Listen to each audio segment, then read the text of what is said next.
Hebreo 4. Izany no tokony hitandremantsika mafimafy kokoa izay hifarentsika, fandrao voatarika hiala amin'izany isika.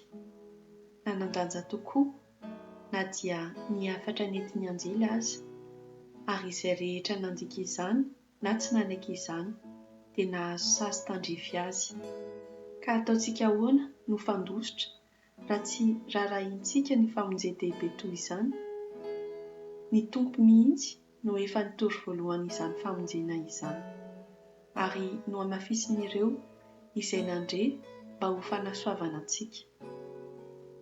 Andriamanitra koa dia niara-nijoro ho vavolombelona tamin'ireo nandre ireo, ka niantoka izany tamin'ny famantarana sy zava-mahatalanjona ary ny asa mahagaga isan-karazany, mba amin'ireo fanomezan'ny fanahy masina izay nozarazarain'Andriamanitra araka ny sitrapony. Tsy eo ambany fahefan'ny anjely tsy akory no nametrahan'Andriamanitra izao fiainako avy lazaina izao. Fa ao amin'ny soratra masinao dia misy manambara manao hoe: inona moa izay olombelona, Andriamanitra, no mba tsarovanao? Inona moa izay zanak'olombelona no mba hainao? Natao ambany noho ny anjely nandritra ny fotoana fohifohy izy, dia nosatrohanao voninahitra sy haja, ary ny zavatra rehetra napetraka eo ambany fahefany sady nataonao eo ambany tongony. Raha voalaza fa ny zavatra rehetra dia napetrak'Andriamanitra eo ambany fahefan'ny olombelona, dia tsy nisy zavatra tsy napetrany eo ambany fahefany.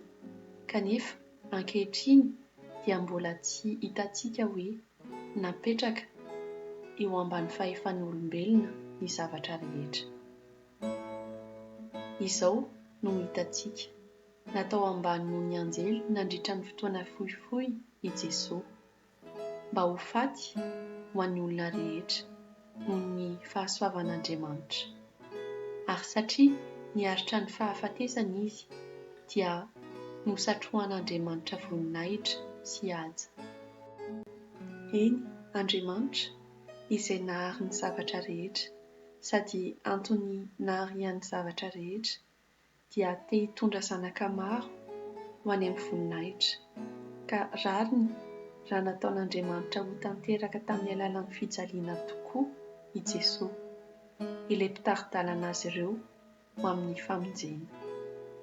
Fa na i Jesosy na nadio ny olombelona ho afaka amin'ny fahotana, na ireo olombelona no dioviny dia iray fiaviana avokoa.